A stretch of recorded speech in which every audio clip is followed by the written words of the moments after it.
What is engineering? Let's take a moment to think about your morning. The alarm on your phone goes off at 7:03.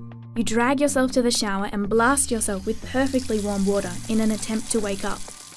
You smear your toothbrush with too much toothpaste and scrub yourself into a foamy mess of minty freshness. You're running late, so you skate downtown, weaving through the commuters, dart across the road, barely making the lights, and jump on the train just before the doors beep shut. There's a couple of stops to go, so you pull out your phone and play a few games of Angry Birds. Alarms, trains, traffic lights, video games, toothpaste, all these things were made possible by engineers. But what prompts an engineer to improve our world? Well, they solve problems. Problems are an engineer's inspiration, and maths and science are the creative tools they use to solve them. Problems like making your alarm go off at the right time, or making sure your toothpaste has just the right balance of chemicals to give you that perfect smile, or even making a game so addictive it's almost impossible to put down, if that really is a problem.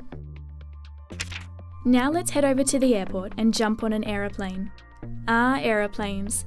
They're so easy to take for granted. But don't forget, you can fly! Before aeroplanes, flying was quite a bit more challenging. Every bit of your plane has been touched by engineers. A mechanical engineer designed the engine.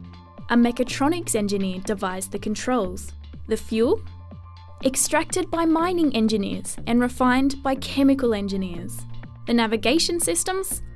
Electrical and software engineers created those. Yep, a whole team of engineers. Now we've landed in Dubai, home of the Burj Khalifa. It's the world's tallest building at 829.8 metres high. It's also in one of the world's hottest environments, reaching up to 50 degrees in summer. One of the difficulties of building the Burj was trying to figure out how to set 45,000 cubic metres of reinforced concrete in such extreme weather. The solution? A clever method of pumping iced liquid concrete into the 55,000-tonne steel frame during the night. The result? A building that's vertically over 800 metres high, rather than horizontally all over the ground. Now let's jump into our time machine and go back to Saturday. Saturday, March 1932. The Sydney Harbour Bridge is about to open. The bridge is a marvel of civil engineering, and a pretty cool place to set off some fireworks. Since 1815, people had been talking about building a bridge to connect the two sides of the harbour. The problem was that the harbour was so incredibly wide. How could a bridge span such a width and support its own weight? The solution? The Romans! Well, actually it was an idea they came up with. The arched bridge works by transferring the weight into horizontal forces and bracing them at the ends of the arch. But what about the future? What problems will engineers solve next?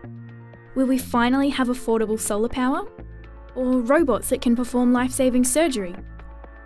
Or a building that's so tall your view is of outer space? Or how about finally engineering a working hoverboard? Seriously, we've waited long enough. So what is engineering? It's solving problems. It's taking crazy, out there ideas and seeing if they're actually possible.